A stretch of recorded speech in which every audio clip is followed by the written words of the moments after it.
Colosenses capítulo 1. Bueno, capítulo 1 no, ya le voy a decir cuál es que justamente.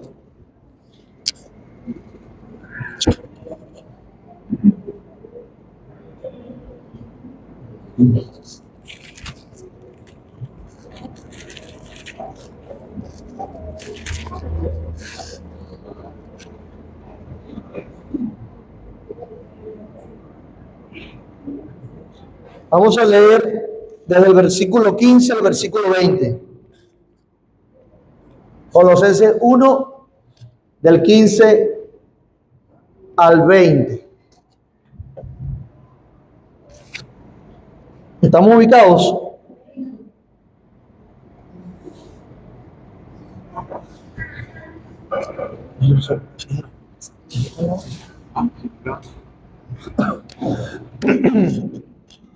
Leemos. Dice así: Él es la imagen del Dios invisible, el primogénito de toda creación, porque en Él fueron creadas todas las cosas, las que hay en los cielos y las que hay en la tierra, visibles e invisibles, sean tronos, sean dominios, sean principados, sean potestades. Todo fue creado por medio de Él y para Él. Y Él es antes de todas las cosas, y todas las cosas en Él subsisten. Y Él es la cabeza del cuerpo, que es la iglesia. Él, que es el principio, el primogénito de entre los muertos, para que en todo tenga la preeminencia, por cuanto agradó al Padre que en Él habitase toda plenitud, y por medio de Él reconciliar consigo todas las cosas, así las que están en la tierra como las que están en los cielos, haciendo la paz mediante la sangre de su cruz. Oramos. Padre, queremos darte gracias por este día, gracias por tu amor, gracias por darnos de tu misericordia. Por nuestros pecados nosotros merecemos la muerte, pero en tu paciencia has querido darnos vida para exponernos a tu palabra. Gracias también por este buen tiempo que nos da para reunirnos, porque podemos aprender juntos acerca de ti, de tu salvación, de tus planes, de tus propósitos. Gracias porque podemos aprender juntos y reconocer que tú eres el creador del universo, el santo, el perfecto, a quien hemos ofendido, pero también quien nos ha permitido ser salvos en su Hijo Jesús. Te pido que nos acompañes, que tu Santo Espíritu nos ayude, por favor, Dios. Somos débiles, nos falta entendimiento. Muchas veces por nuestros pecados se oscurece nuestras lecturas de la palabra, pero te pido, por favor, que tu Espíritu Santo nos ayude a entender más. Usa esta clase para que nosotros podamos seguir creciendo en sabiduría, en conocimiento de ti y fortaleciendo nuestra fe. En el nombre de Jesús oramos. Amén.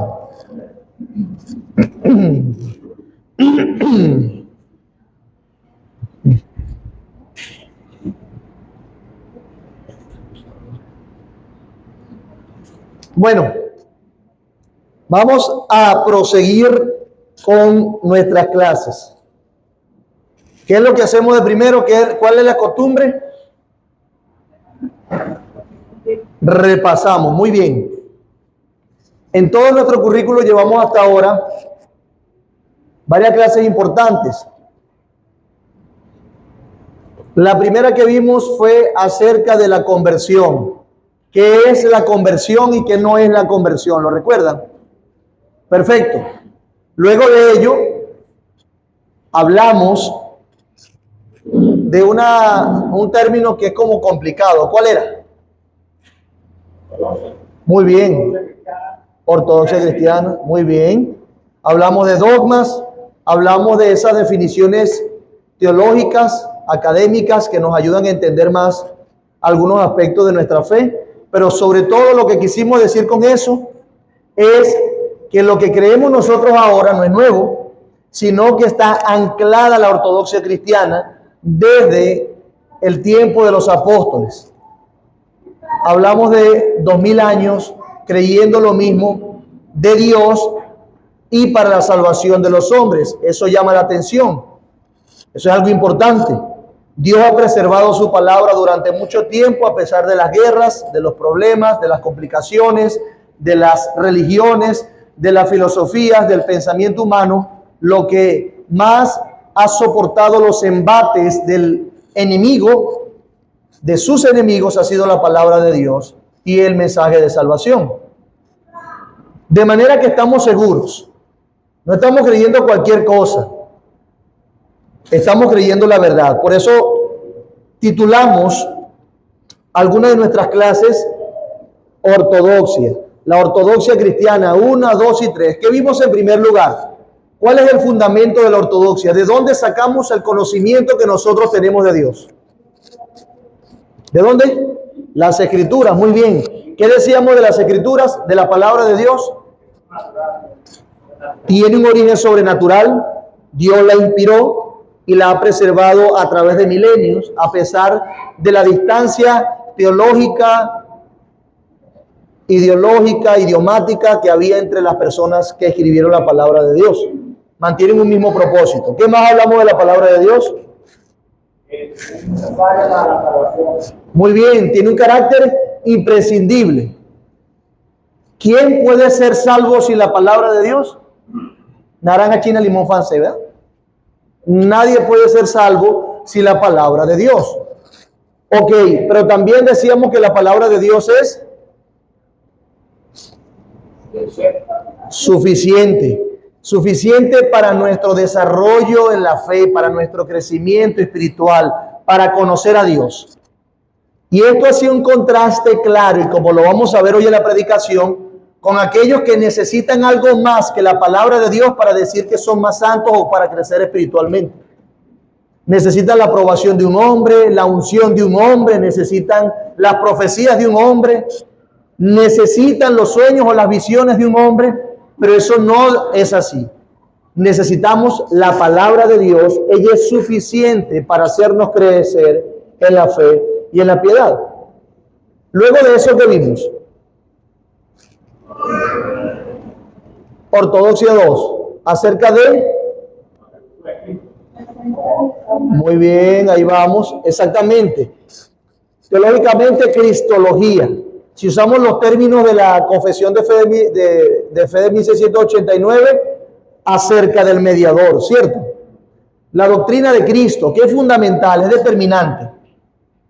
Cualquiera que no cree de Cristo lo que Él dijo de sí mismo, entonces no puede decir que es cristiano. Y decíamos, en resumidas cuentas, que Cristo se presentó como ¿qué? Como hombre, 100% hombre. Él sangró. Y también como Dios, 100% Dios, ¿cierto? Tenía los atributos divinos, tenía cualidades divinas. La Biblia habla de Él como un ser divino. Además, podía perdonar pecados. Solamente Dios lo hace. Tenía características claramente divinas, ¿ok? Jesús es Dios, Jesús es hombre y el único que puede darnos salvación. Así que cualquiera que no crea que la Biblia es suficiente fundamento para la fe cristiana y la salvación de su alma, está en riesgo, un riesgo serio. Y cualquiera que no crea que Jesús es Dios y hombre, más peor todavía, dirían por ahí.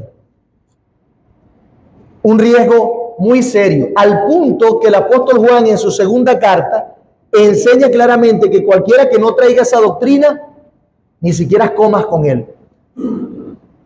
Y veíamos el riesgo de eso, por supuesto. ¿Cómo puede ser? No es que la Biblia es un libro de amor, no es que la Biblia es un libro de compasión, de ir a buscar al perdido, de ayudar a los que están en necesidad, al malo, al que piensa cualquier cosa. Sí, pero ¿qué es más importante en la vida que la salvación del alma de las personas? Si eso es algo tan importante, entonces, ¿cómo podemos dejar tranquilo a las personas que efectivamente están enseñando algo que promueve la condenación de las personas? ¿Ven lo grave del asunto? Está en juego las almas de las personas que han pecado contra Dios. Y viene alguien y le dice, no, tranquilo, tranquilo, no es necesario creer en Jesús para ser salvo. No, tranquilo, no es necesario creer que Jesús vino como hombre. Ey, por eso es que Juan le dice anatema, Pablo le dice anatema y Juan le dice anticristo. ¿Ven lo importante? No porque no amemos a las personas que niegan la verdad, es porque necesitan entender que lo que están negando es sumamente peligroso para su alma y para el del resto de las personas a los que ellos influencian o se relacionan. Entonces, hay una pregunta que surgió con respecto a la deidad de Cristo, porque hay algunos que usan el argumento de que Cristo se es llamado por Pablo a los colosenses como el primogénito de toda la creación. Y cuando usted piensa en primogénito, de inmediato, dentro de nuestra cultura occidental, piensa, bueno, el primero, mi primogénito. Algunos han estirado más el término, algo que era una locura para los judíos, o en el contexto antiguo, mi primogénita. Porque primogénito por lo general se aplicaba a los varones. Claro, por todo esto de las expectativas judías de que vendría el Salvador, el Mesías de ellos. Entonces, le tratan de comunicar a la gente que como Colosenses dice primogénito, que fue lo que acabamos de leer ahorita, él es la imagen del Dios invisible, el primogénito de toda creación. Dicen que bueno, entonces Jesús no es Dios, es una criatura porque fue creado de... ¿Saben quién dice eso? Los testigos de Jehová. Muy bien. ¿Y antes quién lo decía? Arriano. Muy bien. Y en aquella controversia vino un hombre de Dios a debatir esa perspectiva en el siglo III de Arriano. ¿Quién fue? ¿Quién? Y otros más, ¿verdad? ¿Y qué pasó? Fue declarado hereje. ¿Cómo es posible que hubiese alguien que dijera que Jesús no es Dios? De hecho, está la famosa historia de Nicolás, ¿la recuerdan? Nicolás, un hombre de Dios también, obispo, se enteró que Arriano estaba diciendo que Jesús no era Dios. Y se lo encontró en un lugar y lo primero que hizo fue orar por él. No oró por él. Bueno, después me imagino que oró por él. Pero le dio una cachetadita. Estaba tan ofendido por la situación que le sobó la mejilla. Claro, luego él fue disciplinado por la iglesia en su momento por haberle pegado, pero lo que refleja eso era la indignación de Nicolás de decir, ¿cómo alguien como tú puede decir que Jesús no es Dios? Si Jesús no es Dios, entonces la salvación no se puede concebir. Solo Dios puede salvar, solo Dios salva. Cuando hablamos de primogénito, y la intención de Pablo es presentar a Jesús a la luz de las profecías que hablaban de un primogénito. Por ejemplo, el Salmo 89:27 dice, yo también le pondré por primogénito, hablando del Mesías, del Rey, el más excelso de los reyes de la tierra. La cultura decía que el primero debía ser el rey, era el que iba entonces a heredar con más facultades las cosas de su padre. Como la Biblia también presenta a Jesús como hijo, entonces lo que quiere destacar es ese principio de prioridad, de gloria, de esplendor que tendría el Hijo de Dios. Nunca queriendo decir que fue creado, sino que tenía el lugar de un primogénito delante del Padre. Eso es lo que comunica la expresión. Y el pasaje de Colosenses es claro. Él es la imagen del Dios invisible. Cuando habla de la imagen, está diciendo o hablando de semejanza, es decir, que compartían la divinidad, consustanciales. Es decir, ontológicamente en su ser, Jesús era tan Dios como su Padre, porque son un solo Dios verdadero, Padre, Hijo y Espíritu Santo. Por lo tanto, cuando hablamos del término primogénito, no debemos confundir que Él haya sido creado. No, nunca. Comunica esplendor, gloria, el lugar de primacía que tiene Él delante del pueblo que iba a redimir y principalmente delante de su Padre, de Dios. ¿Ok?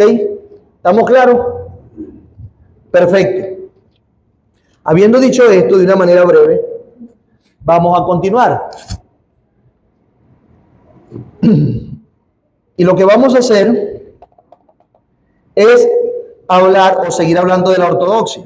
Tenemos 3 clases de ortodoxia. La primera de la doctrina, la segunda de la Biblia, la segunda acerca de Cristo, fundamentales. Si alguien está creyendo algo diferente a lo que dice la Biblia de sí misma y lo que dice de Cristo, es peligroso. Cuidado.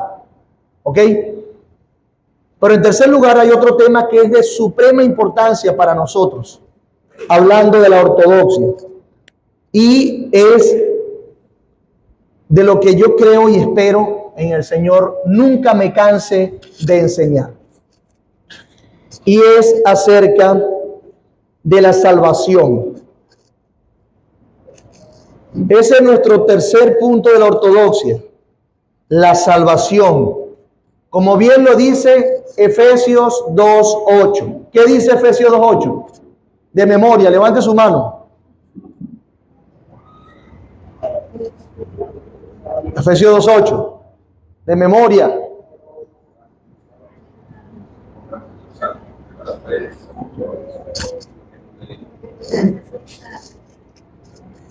¿Qué pasó, pues? Porque tienen pena, no se lo saben. Búsquenlo pues ahora, Efesios 2:8.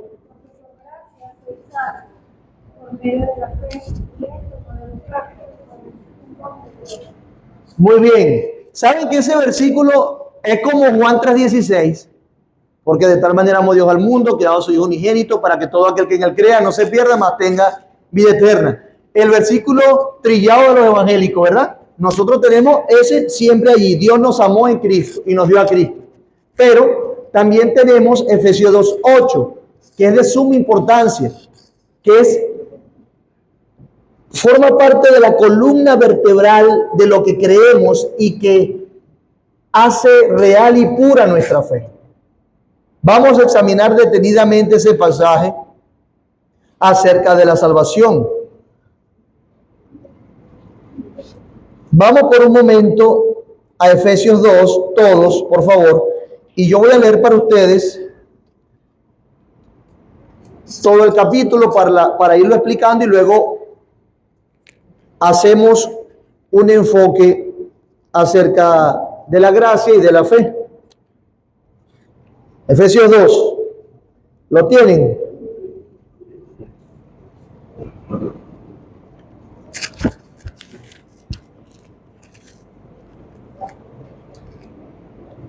Bueno, mira cómo comienza. Oído el tambor. Ok. Y Él os dio vida a vosotros cuando estabas muertos ¿en qué? Como lo hago en casa.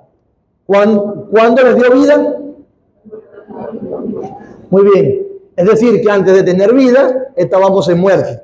¿Correcto? En los cuales, ¿muertos en qué? Delitos y pecados. En los cuales anduviste en otro tiempo. Los cristianos antes andaban en pecado desenfrenado, siguiendo la corriente de este mundo, conforme al príncipe de la potestad del aire, el espíritu que ahora opera a los hijos de desobediencia, entre los cuales también todos nosotros, dice Pablo, se incluye, vivimos en otro tiempo. Hermano, si usted es cristiano, en otro tiempo andaba desenfrenadamente. No se espera que ahora siga desenfrenado. Importante, ¿no? Entre los cuales también todos nosotros vivimos en otro tiempo en los deseos de nuestra carne, haciendo la voluntad de la carne y de los pensamientos. Y éramos por naturaleza lo mismo. Sí, los creyentes saben que éramos antes. No merecíamos la ira de Dios, la condenación eterna, el infierno.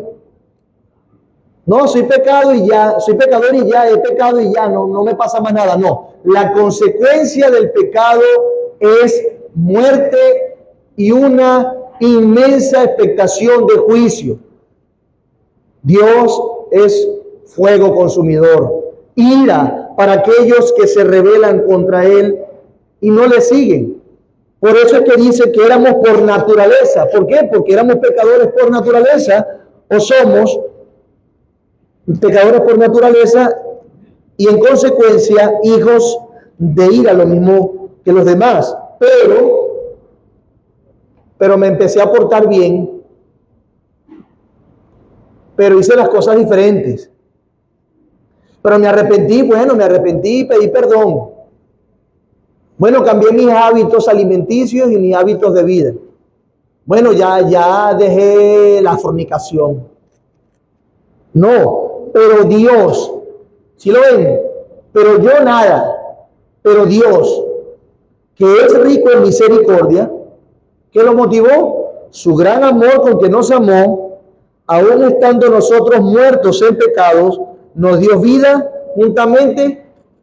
¿Por medio de quién Dios nos dio vida? Jesucristo, no por mí mismo. La vida no está en mí mismo, está en Cristo. Por gracia sois salvos. Y juntamente con Él nos resucitó. Es decir, que en la medida que nosotros tengamos fe en Cristo, efectivamente vamos a resucitar en algún momento, así como Él resucitó. Él resucitó para vida y nos dio a nosotros vida. Y asimismo nos hizo sentar ¿en dónde? En los lugares celestiales con Cristo Jesús. Es decir, lo que Él se ganó, ¿qué pasó? ¿Qué pasó con lo que Cristo se ganó?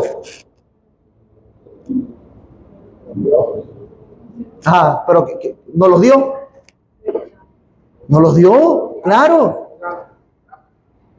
Claro, Él se ganó eso por mérito propio. Y al ganárselo, entonces nos sentó con Él. Si se dan cuenta, nos hizo sentar en los lugares celestiales con Cristo Jesús, Dios. Nosotros no nos merecíamos los lugares celestiales, sino los lugares infernales. Pero en Cristo, Dios nos hizo sentar con Él por lo que Cristo se ganó. ¿Ustedes se imaginan cuando iban a la guerra, el pueblo de Dios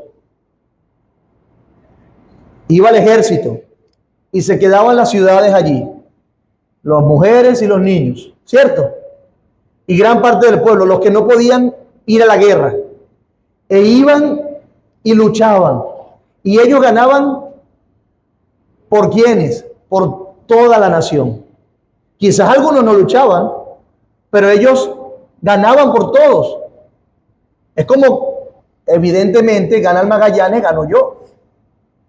¿Cierto? El mejor equipo y toda la cosa. De una manera muy extraordinaria, más extraordinaria, eternamente mayor, Cristo ganó por mí, si creo en Él, lo necesario y ganó los lugares celestiales para mí. Esa es la idea que se transmite. Es decir, los beneficios de su justicia me lo regaló. Y continúa, ¿con qué propósito? Para mostrar en los siglos venideros las abundantes riquezas de su gracia en su bondad para con nosotros en Cristo Jesús. Porque por gracia sois salvos, y ese es nuestro contexto, ¿cierto? Nuestro pasaje, porque por gracia sois salvos por medio de la fe, y esto no es de vosotros, esto no viene de mí, esto no sale de mí mismo, pues es don de Dios. ¿Qué es un don? Un regalo. Muy bien, no por obras para que nadie se gloríe. Como leíamos en los grupos familiares, leíamos Romanos 3, por lo menos los que estábamos aquí, y veíamos que Pablo le preguntaba a los de Roma, entonces, ¿dónde queda la jactancia? Excluida. ¿Dónde está mi propia gloria? Excluida. ¿Ok? Así que vamos a hablar más de la gracia, porque dice, por gracia sois salvos por medio de la fe. Y yo les dije en principio que esto es uno de los pilares más importantes. Cuidado si no el más importante de la fe evangélica. Fue tan importante que fue uno de los, o fue el baluarte en el siglo XVI con Martín Lutero, cuando en aquel tiempo en la Reforma Protestante clavó unas 95 tesis en el castillo de Wittenberg. Y lo que él estaba defendiendo primariamente y principalmente era la doctrina de la salvación por gracia, por medio de la fe sola. Y a partir de allí ya sabemos todo lo que pasó. Esas 95 tesis de Lutero refutaban toda la enseñanza católica romana de la justificación como resultado del esfuerzo humano. Él decía, no es por méritos personales. No es porque tú puedas comprar las indulgencias al Papa. No es por la absolución sacerdotal, donde el sacerdote puede perdonarte los pecados. No es por eso. No es por la intercesión de María, no es por la intercesión de los santos. Es la justificación por medio de la fe en Cristo. De la fe en Cristo. De allí las 5 solas de la Reforma. Solo Escritura, solo gracia, solo fe, solo Cristo y solo a Dios la gloria. Desde el siglo XVI.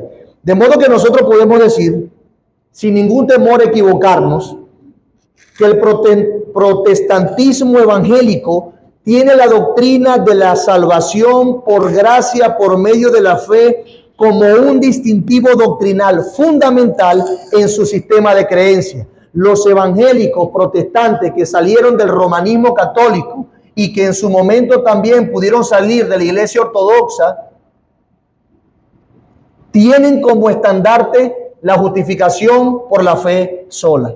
De manera que es una total contradicción y es una locura que uno que se llame evangélico protestante venga y le diga, no, es que tienes que hacer algo para ganarte la salvación.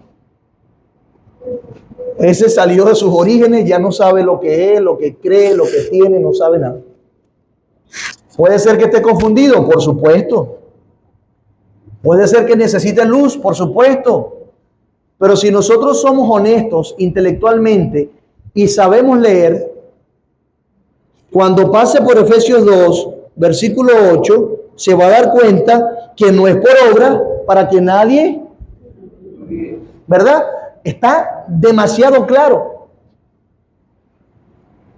Por eso es que es una de las doctrinas fundamentales de nuestro sistema de creencias. Entonces, vamos a hablar de la gracia. Vamos a hablar de la gracia. ¿Qué es gracia?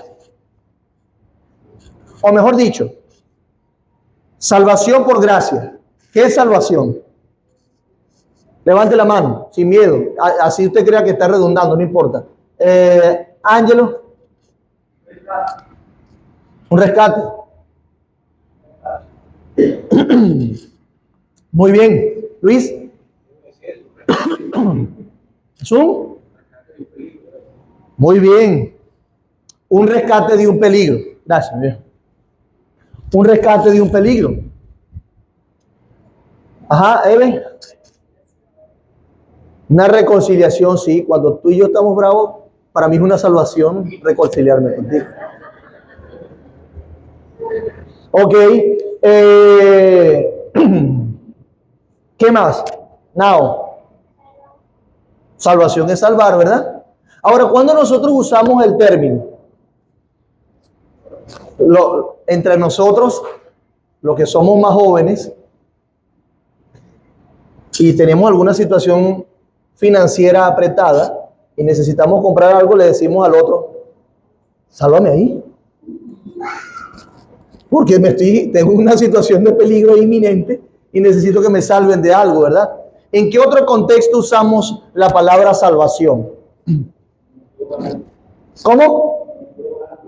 Me estoy ahogando. Sálvame, sálvame, auxilio. Si no me salvan, me muero, ¿ok? ¿Mi hermana? ¿Ok?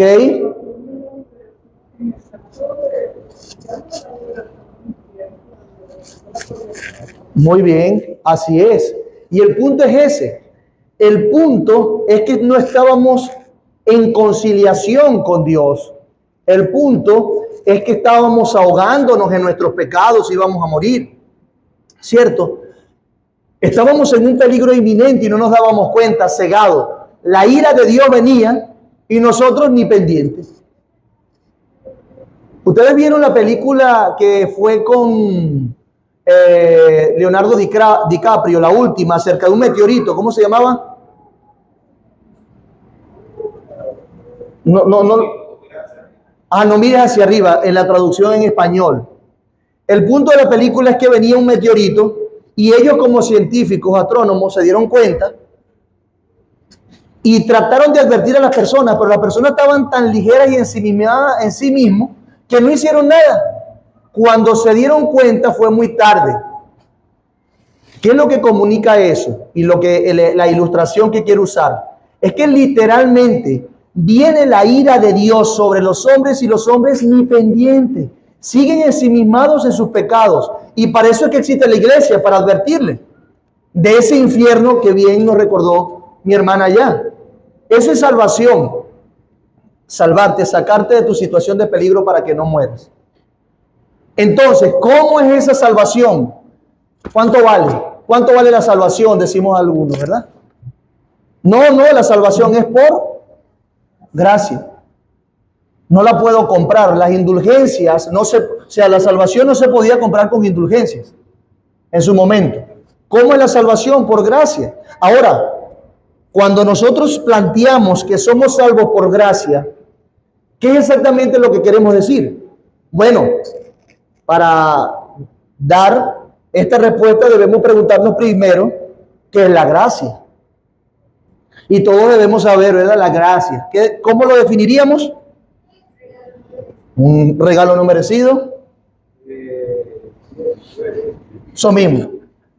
Se lo enseñaste ayer en el culto familiar, ¿verdad? Sí, es un favor que se concede a alguien que no lo merece. Eso es gracia. Es un favor no merecido. Yo quiero bajarlo otra vez al contexto de nuestra familia. Entonces estamos disciplinando a nuestros hijos. Tú no te mereces esto porque te portaste mal. Pero usted va y le pone su platica de comida, ¿verdad? Le da su meriendita, lo ayuda. Eso es más o menos una ilustración de lo que significa ese favor no merecido. No merecemos la salvación. ¿Lo entendemos? O sea, no es algo que se nos da porque somos lo mejor del universo. La última Coca-Cola del desierto. Nuestra humanidad tan importante. No nos las merecemos. El punto es que nuestros pecados nos condenan. De allí que no lo merecemos. Entonces la gracia nos dice, te doy la salvación como un regalo sin que tú te lo merezcas. No hay ninguna virtud, no hay ningún mérito en ti mismo para eso. Ahora, cuando hablamos de esa definición, es verdadera, pero creo que podemos ampliarla más. ¿Por qué? Porque cuando la Biblia nos presenta la gracia de Dios, ciertamente es un favor no merecido, pero en el caso de nosotros o de la humanidad, es un favor otorgado a una persona que no solo no se lo merece, sino que es una persona que se merece todo lo contrario. ¿Qué me merezco? Condenación, muerte. ¿Y qué me dieron? Vida. Cierto que eso le da una connotación diferente en nuestras mentes. ¿Ok? Levantate la mano, mi hermana.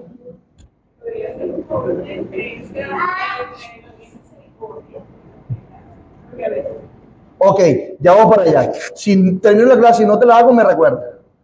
Ok, entonces, veamos esto. Un ejemplo. Si usted va por la calle caminando y encuentra un mendigo y le está pidiendo platica, sería un acto de gracia que usted se compadeciera y le diera 100 bolívares. Entonces, usted va, se lo da y le tuvo gracia de él. Usted no tuvo la obligación de dárselo, pero le dio sus 100 bolivitas. Un acto de gracia. Pero vean lo que yo quiero comunicarle. esa gracia tendría un mayor mérito, una mayor gloria, si al enfrentarse con ese individuo, usted le reconoce como alguien que en una ocasión anterior le asaltó y le robó la cartera. Ah, pajarito, tú fuiste que me quitaste la cartera, el teléfono. Y usted dice, solo que es un ladrón. Lo denuncia, lo aprovecha, lo insulta, no sé, lo que en sus concupiscencias pase por su mente. Pero imagínese que usted le diga, toma los 100, tú me robaste la cartera, hiciste esto, te los doy igual. ¿Verdad que es diferente? ¿Verdad que esa gracia tiene una mayor gloria? Usted sabe, claro, cuando nos afecta en el bolsillo entendemos la dimensión de las cosas. O cuando nos afectan los sentimientos entendemos la dimensión de las cosas. La gracia aumenta. Bueno, no es que aumenta, sino que se ve en su justo lugar. Y eso precisamente fue lo que pasó con nosotros. Es que Dios no tenía. O sea, Dios está salvando a aquel que levantó su puño contra él. Que si hubiese tenido la oportunidad, le hubiese escupido en la cara. Dios está prometiendo salvación a aquellos que clara, abierta y consistentemente en el tiempo se han ido en contra de él. Un predicador decía que la única manera de que un pecador busque a Dios voluntariamente es por la misma razón que un malandro buscaría a un policía. ¿Para qué sería? ¿Para qué los malandros buscan a los policías? Para matarlos. Entonces, ¿cómo que un hombre que odia a Dios, porque esa era la condición de nosotros antes, aunque no sabíamos las dimensiones, va a buscar a Dios? Es para matarlo. Ay, pero usted sí es exagerado, pastor. No, no soy exagerado, porque Dios vino al mundo y usted sabe qué le hicieron. Lo mataron. Cuando Dios envió a sus hombres a predicar, ¿sabe qué hicieron con sus hombres? Los mataron. El propio pueblo de Dios mató a los profetas, aserrados, decapitados. ¿Saben qué es aserrado? Lo ponen aquí, lo acuestan y lo dividen por el medio con una sierra. Eso fue lo que hicieron. Entonces, son situaciones que necesitamos ver para tener la dimensión de lo que significa la gracia de Dios. Hermanos, véase en su justo lugar. Usted antes era alguien que odiaba a Dios. Y mi amado amigo, usted dirá, no, pero yo busco a Dios. No, pero es que no es buscar a Dios. No es que no, es que debes darte cuenta que tus actos de rebeldía por la palabra de Dios se entienden como actos de hostilidad contra Dios. De allí que Dios dé una gracia.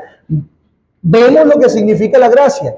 Un favor que se le otorga a alguien que no solamente no se lo merecía, sino que se merece todo lo contrario. Gracia. Y allí valoramos mucho más la gracia. Cuando lo vemos así, entendemos entonces que no es por obra, porque todas mis obras apuntaban en contra de Dios.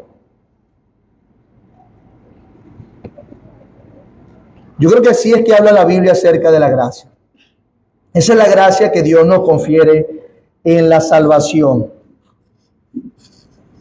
Y eso es lo que dice la Biblia según Efesios 2, del 8 al 9. Pero también lo dice Romanos 11, del 5 al 6. Busque Romanos, por favor.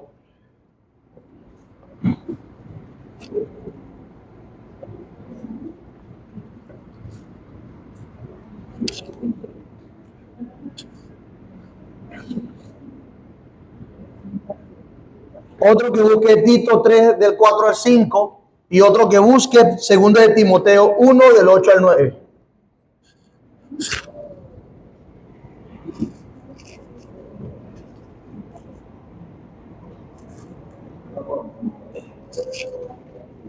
¿Tiene Romanos? Ok. Escuchemos Romanos 11, 5 y 6. Así también, aún en este tiempo, ha quedado un remanente que escogido por Dios. Y si por gracia, ya no es por obra. De otra manera, la gracia ya no es gracia. Y si por obra, ya no es gracia. De otra manera, la obra ya no es obra. Será como otra trabalengua, ¿verdad? Pero está sencillo. Si usted trabaja por algo, usted no va a exigir gracia, usted va a exigir salario. Págame, yo trabajé por eso. Ahora, si usted no trabajó por algo, ni pudo trabajar por algo, usted va a pedir, ¿qué? Gracia. De allí que Pablo diga, y si por gracia ya no es por obras. No puede ser por obra. Yo no sé dónde los romanistas escondieron ese pasaje, ¿no? De otra manera, la gracia ya no es gracia. Claro, porque la gracia es algo que se da sin tú tener el mérito, sin ganártelo. Y si por obras ya no es gracia, y de otra manera la obra ya no es obra. Y eso es lo que quiere decir. En otras palabras, la gracia contradice las obras y las obras contradicen las gracias. Así que la salvación es por gracia, no por obras. Tito 3, 4 al 5. ¿Quién lo tiene? Ok, Reina.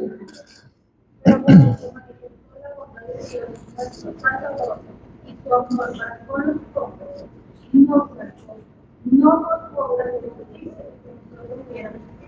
sino por su misericordia, por el lavamiento de la regeneración y por la renovación de la vida. Muy bien. Vean que el pasaje dice, pero cuando se manifestó la bondad de Dios, ¿quién es la bondad de Dios?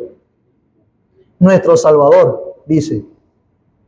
Y su amor para con nosotros. Él nos salvó, no por obras de justicia que nosotros hubiéramos hecho, sino por su misericordia, por el lavamiento de la regeneración y por la renovación en el Espíritu Santo.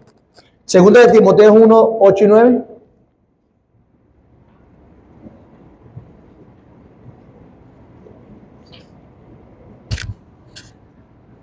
Segunda de Timoteo 1. Por tanto, no te avergüences del testimonio de nuestro Señor, ni de Jesús. Antes, ser participante de los trabajos del Evangelio según la Virtud de Dios, que nos salvó y llamó con vocación santa, no como obra de nuestras obras, mas según el imperio suyo y gracia, la cual nos está en Cristo Jesús antes de los tiempos de los siglos.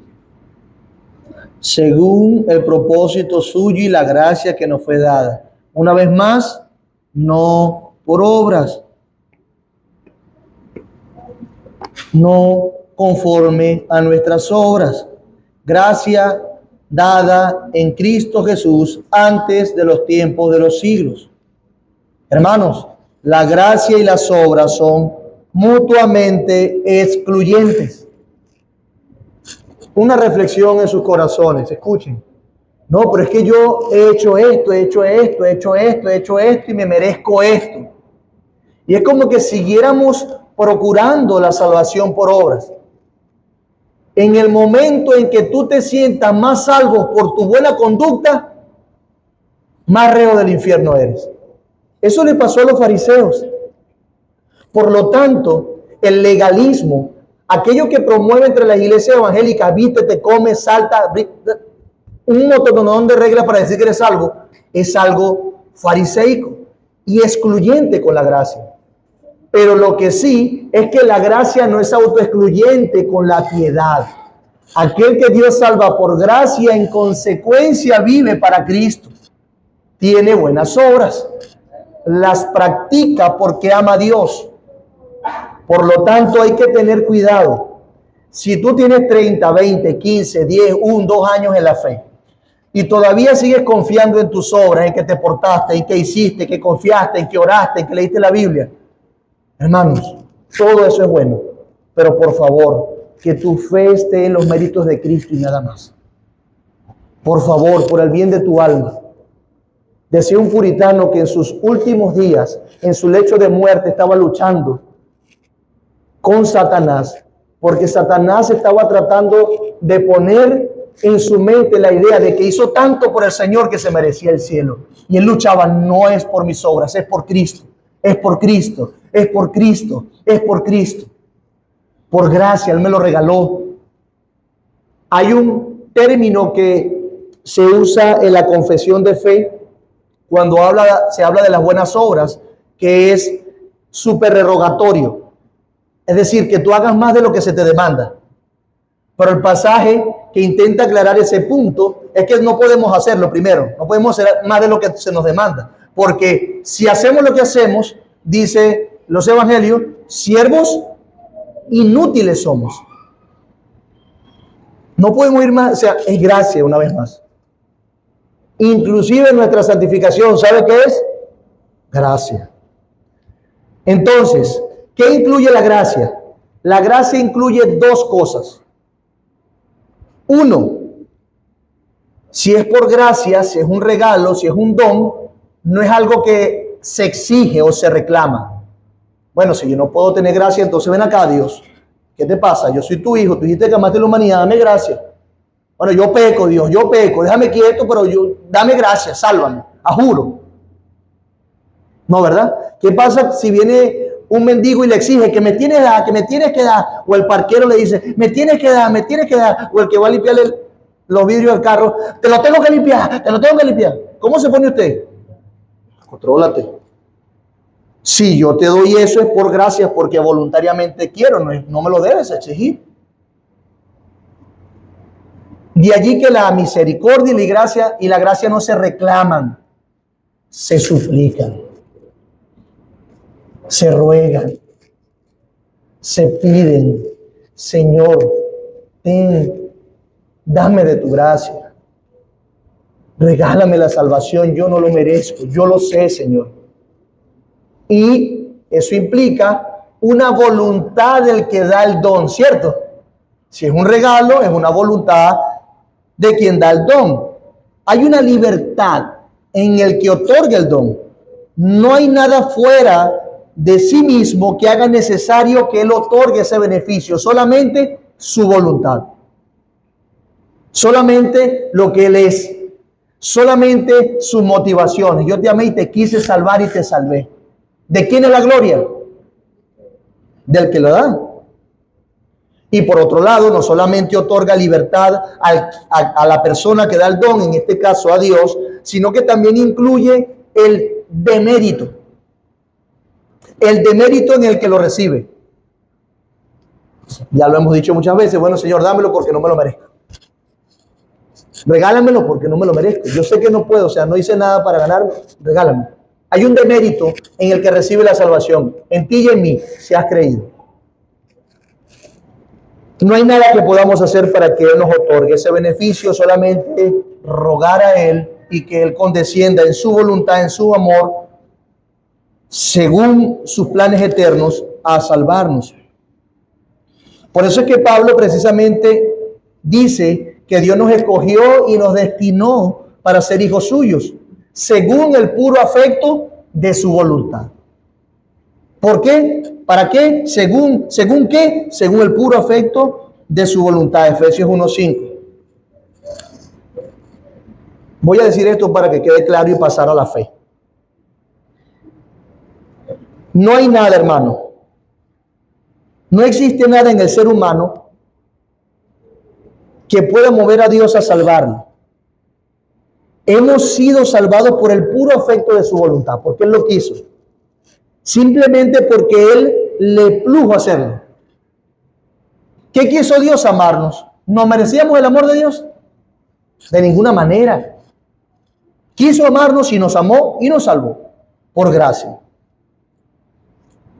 Por eso les decía que esto es muy básico, esto es vital. De esto se trata un entendimiento correcto del Evangelio. Por supuesto. Nada de lo que hagas o dejes de hacer te llevará al cielo. Nada. Si tú eres o pretendes ser un verdadero hijo de Dios, debes entonces, mi amado hermano, mi amado amigo, comprender que Él, el Señor, no se impresiona con tus resoluciones a ser mejor persona. No. Dios no se impresiona con tus obras de benevolencia, ni mucho menos, no. Ni con tu obediencia. Me impresionarás a mí, pero a Dios no. Recuerden lo que veíamos en los grupos familiares. Todas nuestras obras de justicia son como trapos de inmundicia delante de Dios. Por eso es que Juan Carlos Ray tiene una frase genial hablando de este tema. Él dice, nuestras mejores obras no son más que pecados espléndidos. Alguien que no tiene a Cristo hizo una buena obra. Qué lindo ese pecado. ¿Por qué? Porque no lo hizo para Dios, lo hizo para sí mismo. Entonces lo mejor que tú y yo podemos hacer, hermano, siempre se queda corto. Lo mejorcito ante las demandas de un perfecto y 3 veces santo Dios. Nuestras mejores acciones son incompletas, defectuosas o mal motivadas. Por tanto, no hay nada que el hombre pueda hacer para mover el amor salvífico de Dios, solamente su voluntad, y por eso es que hay que rogárselo. De aquí que nosotros como evangélicos nos diferenciemos de los católicos romanos y de otras religiones que tienen que hacer algo. Nos diferenciamos de los testigos de Jehová, de otros muchos grupos sectarios. La salvación no es algo que merecemos o ganamos, es algo que recibimos como un regalo gratuito que Dios nos da sin merecer. Bueno, más bien, mereciendo totalmente lo contrario. Por eso es que la palabra nos enseña que somos salvos solamente por gracia, por medio de la fe. Muy bien. Y ese es el próximo tema. Fe. Fe. Y la gente tiene fe en la fe. ¿Ustedes sabían eso? Fe en la fe. Yo tengo fe de que me va a salir esto bien, porque yo tengo fe. ¿Pero fe en qué? Tengo fe. O sea, usamos la palabra fe suplantando optimismo. Somos optimistas, pues. Eso es otra cosa. Pero inclusive el optimismo va fundamentado en una realidad tangible, real. Claro, tú no puedes tener optimismo de que, ¿sabes? No, yo tengo fe de que el carro se me va a prender y no tiene motor. Por favor, ¿sabes? Una cosa es que tengo un sensor malo y de repente no tiene motor. Entonces, empezamos a suplantar la fe en la fe. Tengo fe, tengo fe, tengo fe. En mi familia tengo fe, en el trabajo tengo fe. ¿Pero qué es la fe? ¿La fe en qué o quién? Y eso es una pregunta importantísima que tenemos que responder. Porque no es la fe en lo que tú quieras o en que te va a ir bien. No es la fe en eso. La fe que salva no se trata del buen deseo que tú tengas de no ser quemado en el infierno. La fe que salva no se trata de eso. Y dicho sea de paso, quedó muy claro ya que no es por obra. Así que la fe no es una. ¿Ve? La fe no es una. No es algo que tú haces para ganarte algo. Bueno, ¿qué tengo que hacer para ser salvo? Bueno, te ganas la salvación teniendo fe. No, la Biblia no habla así. ¿Qué haremos? Preguntaron los judíos cuando Pedro le predicó allá en Pentecostés. Hechos capítulo 2. Arrepentíos, crean en Cristo. Es diferente, ¿verdad? Porque el arrepentimiento es algo del corazón en el que entendemos que hemos ofendido a Dios y que ya no queremos seguir haciéndolo. Lo lamento. Entiendo la santidad de Dios. Y cree. El creer no es una obra, sino, como vamos a ver ahora, tiene que ver con la fe. Por ejemplo, Romanos 3, 21 al 26. Búsquenlo, por favor.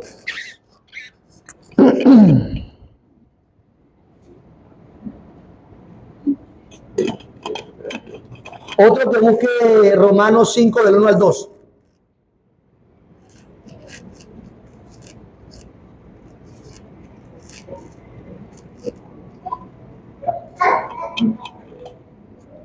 Ok, lean Romanos 3 del 21 al 26 con voz de trompeta.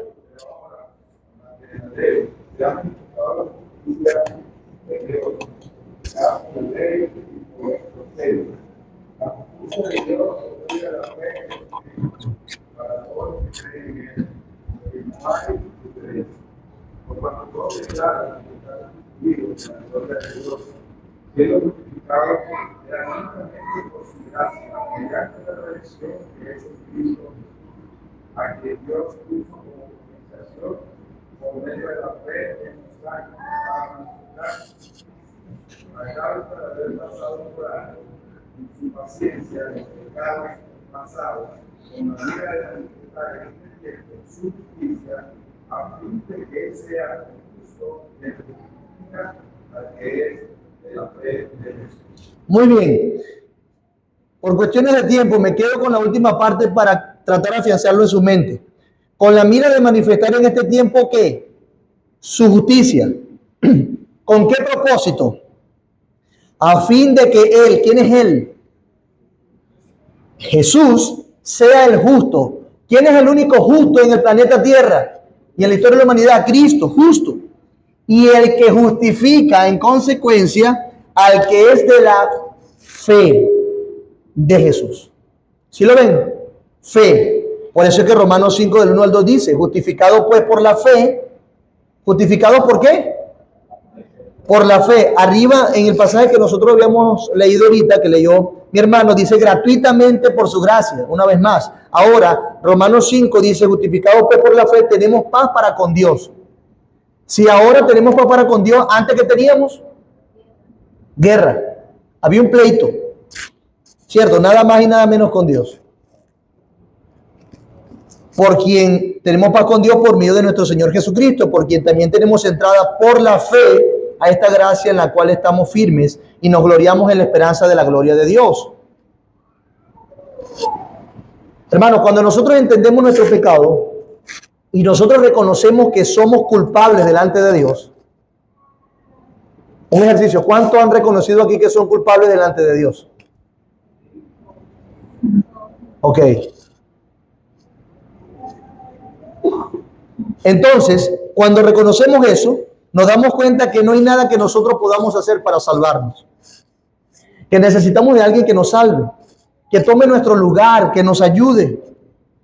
Es ahí, en ese momento, cuando estamos en un mar de lágrimas, de tristeza, de decepción, por haber ofendido al Dios Santo que me creó. Es allí cuando yo entiendo la profundidad de mi pecado, mis maldades, que cuando intenté hacerlo bien lo hice mal. Es allí cuando yo entiendo que me merezco el infierno. Es allí, en ese momento, cuando entiendo la gravedad de mi pecado,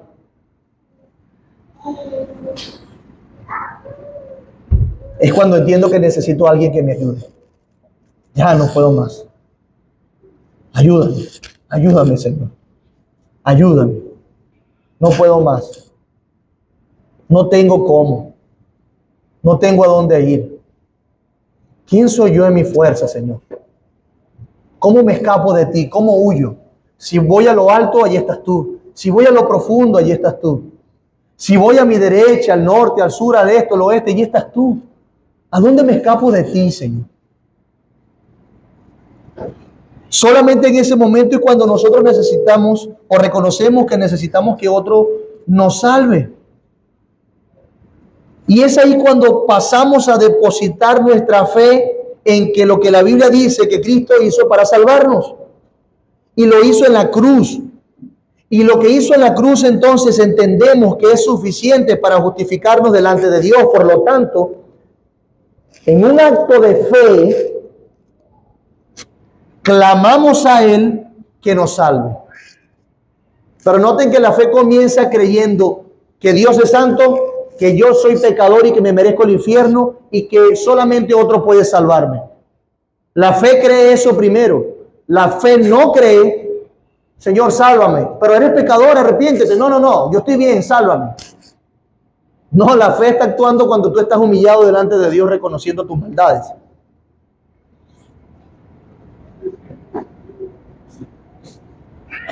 Es importante decir, como ya he tratado de planteárselo, que la fe sola, sin Cristo, no nos salva. ¿La fe en quién es que nos salva? La fe está ligada profundamente a Cristo, la fe que salva. Ok, cuando decimos que la fe salva, no queremos decir que no es Cristo, ya lo he dicho varias veces, sino la fe, el acto de creer en Cristo Jesús. Ahora, bueno, pastor, pero si yo estoy ejerciendo la fe, entonces me salva la fe, y si yo no tengo fe, entonces es una obra mía. No, una vez más no. ¿Qué es la fe? La fe llega a ser la expresión del corazón del hombre, donde estando en miserias, sabe que no se merece algo, y una persona está dispuesto a darle algo, y él lo que tiene que hacer no es trabajar, simplemente extender su mano miserable para recibir la salvación que otro le dio. De manera que la fe es ese poner nuestra mano sabiendo nuestra miseria para recibir algo. No es un acto ni una acción en sí mismo que me otorgue méritos. Al contrario, simplemente le digo, sí, Señor, tú eres Dios. ¿A dónde iré? Solamente tú tienes palabra de vida eterna. Eso es la fe. Creer. Creer. Solamente creer en Cristo. Por eso, mi amado hermano, es tan importante enseñar esto, porque muchos tergiversan el asunto teniendo fe en la fe, o creyendo que mientras más fe y la paren, es algo increíble, es algo como que mientras más lo repita, mientras más positivo sea, mientras más lo declare, dicen algunos, mejor va a ser y sí se va a cumplir. Porque la palabra tiene poder. ¿No es lo que dicen? Hermano, tu palabra no tiene poder ninguno, la palabra de Cristo es la que tiene poder para salvarte. Tú podrás intentar convencerte a ti mismo de que no eres malo, pero la realidad es que sigues siendo malo. Y no puedes salvarte a ti mismo. Por eso es que tener cuidado con ese positivismo peligrosísimo que nos lleva a poner la fe en mi fuerza, en mis lecturas, en mis acciones y no en Cristo. Cuidado con eso. Cristo, Cristo y solamente Cristo. Creo en Cristo, amo a Cristo, admiro a Cristo, adoro a Cristo. Cristo. Entonces, cuando tenemos esto claro, podemos asumir la realidad de la vida con una postura diferente. Bueno, estoy enfermo. Bueno, tengo esta necesidad en casa. Bueno, perdí este dinero. Bueno, perdí mi casa, perdí mi empleo. Y si yo pongo mi fe en Cristo, eso me ayuda a lidiar con eso de una manera sabia. La fe en Cristo no necesariamente implica que se me devuelva el empleo o que no me vaya a morir de una enfermedad. Al contrario, la fe en Cristo me permite confiar en Él sobre cualquier calamidad que pasa en mi vida, sobre cualquier situación difícil. La fe en Cristo me permite, como dirían algunos, ¿no? Que una fórmula tradicional entre los evangélicos, volar sobre la tormenta. Pero no es solamente por volar sobre la tormenta, sino sabiendo que el mayor de todos mis problemas ya ha sido resuelto. Mi alma fue salva por Cristo y ahora entiendo que así como Dios pudo amarme por su gracia, va a sostenerme por su gracia, y que todo lo que pasa en mi entorno lo puedo asumir con amor y sabiduría porque Dios sigue gobernando sobre mí. Y me está enseñando, me está diciendo, búscame, cree en mí, apártate de tus pecados. Dios te está enseñando eso en todas esas situaciones porque Dios te ama y Dios quiere que crezcas en santidad. De manera que no es creí en Cristo y ahora vivo como me da la gana, o hice una profesión de fe, una declaración positiva en algún momento, o hice una oración particular. No, tu vida va a reflejarse, porque hermano, ¿sabes qué cambia? ¿Sabes qué cambia? La gracia de Dios. Y si tú recibiste la gracia de Dios, usted no puede quedarse igual, no puede ser el mismo. Si sigue siendo el mismo, entonces no recibió la gracia de Dios. Cayó en una de esas declaraciones positivas de fe en la fe. Fe en la nada. Oh, Cristo, una vez más. Cree en Cristo. Y todo lo que pasa en tu vida, velo a través de Cristo. En su ejemplo, en su padecimiento. Todos los que han sido afectados por su gracia saben que si Dios orquestó en miles de años y como conmocionó el cosmos conocido para comunicar su palabra y su salvación en Cristo, Ahora entiende esa persona que su vida particular y sencilla responde también a esos propósitos eternos. Qué arrogantes somos cuando decimos, ahora mi vida responde a mí porque Cristo va a hacer y cumplir todos mis sueños. No es que Cristo te salva, no es para cumplir todos tus sueños, es para cumplir su sueño. Ahora tu sueño es Cristo. Tu pasión, tu amor, tu deleite, tu inversión es Cristo, no hay otra cosa. Y por eso es que amamos y seguimos la obra de Cristo. Es muy arrogante decir que Dios mató a su Hijo por ti para que ahora tú vivas como tú quieres vivir y según tus intereses. ¿No es arrogante eso? Por eso es que necesitamos definir qué estamos creyendo, qué estamos haciendo. Todas las circunstancias que pasen por tu vida, por pequeñas que parezcan, ¿qué de mí? ¿Qué tiene que ver esto con los planes eternos de Dios? Señor, ¿cómo respondo? ¿Cómo debo actuar? ¿Qué quieres ver? ¿Cómo quieres mostrar mi pecado? Ayúdame. Bueno, pastor, pero es que estoy sufriendo, la enfermedad es muy grave, no tengo nada que comer mañana. Sí, aún en esos momentos tienes que preguntarte, Señor, ¿cómo quieres mostrar mi pecado? O Señor, ¿cómo quieres fortalecer mi fe y mi carácter en medio de esto? Eso es lo que enseña la palabra. Por eso es que debes creer en Cristo, porque en Cristo tiene sentido todo esto que te estoy diciendo. Sin Él, es como correr tras el viento. Es en vano. Es en vano. Vanidad de vanidades, todo es vanidad, dice el predicador. Eso no es el tema de Eclesiastés. Ángelo. La Biblia dice que la fe viene por el palabra de Dios. Amén. Dice que Cristo es el autor y el consumador de la fe. Y también dice que es el autor y el consumador de la fe. Y también dice que es un don de Dios. Es la siguiente. Se puede tener fe fuera de Cristo si es algo que solo Dios da. Buena pregunta. Debo decir una respuesta doble. Debemos respetar la semántica y la etimología de la palabra. El término fe no solamente se usa en el argot religioso o bíblico. El término fe también se usa en otros momentos de la vida. Y lo que quieren comunicar las personas según el contexto es que creen que algo va a pasar. Tengo fe.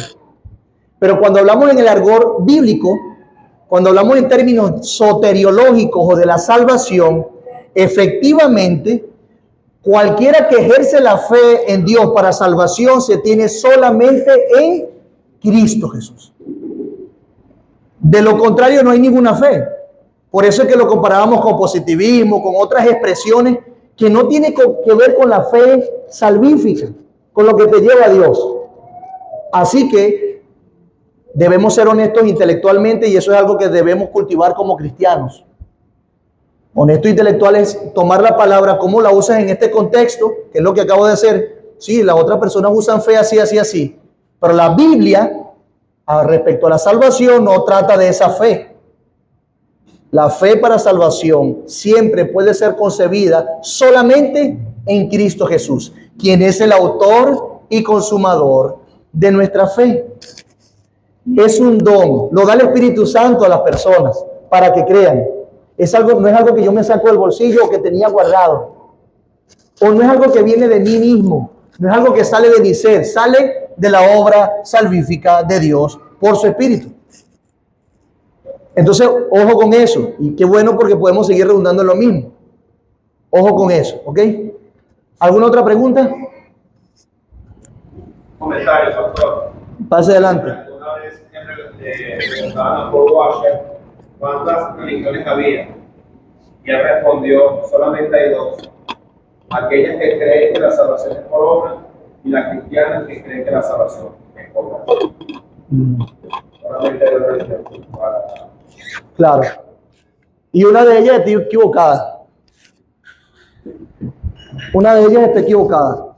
Porque ya sabemos que nadie puede ser tan perfecto, tan santo, tan sublime como nuestro Señor Jesús. ¿Ok, Luis?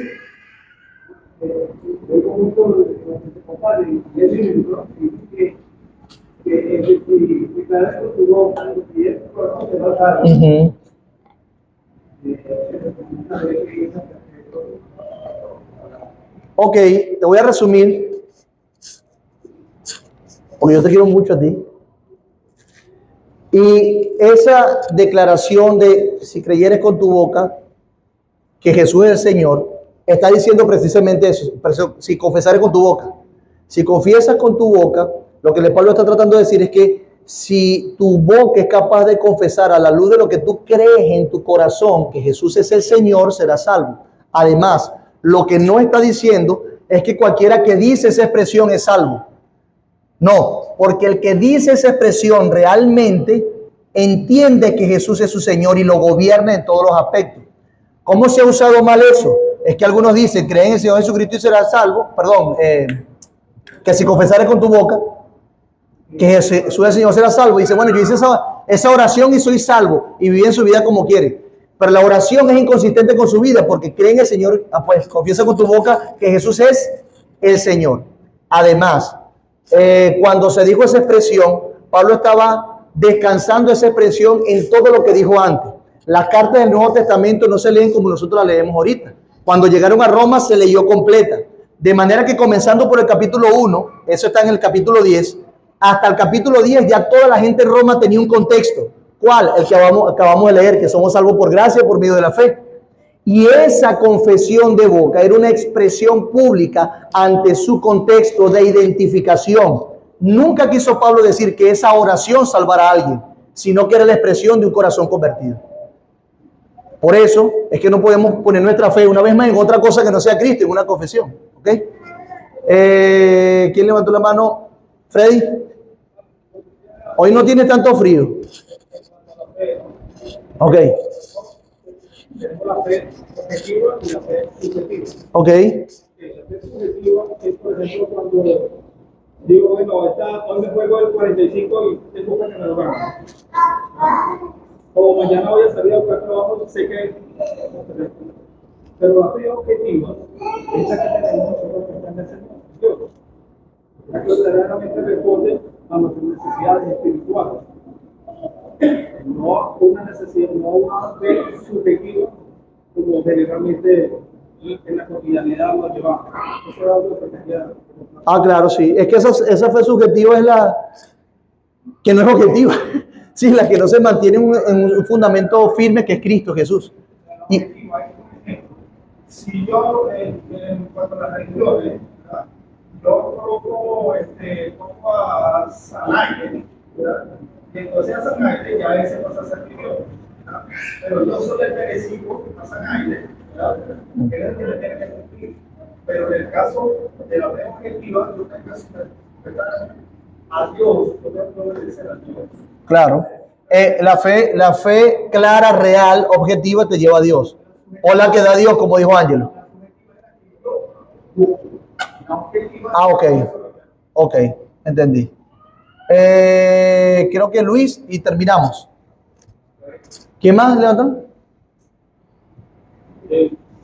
Jamie, gracias, hermano. Tiene por aquí la gente que recuerda ahí. Tiene un equipo. Hermano.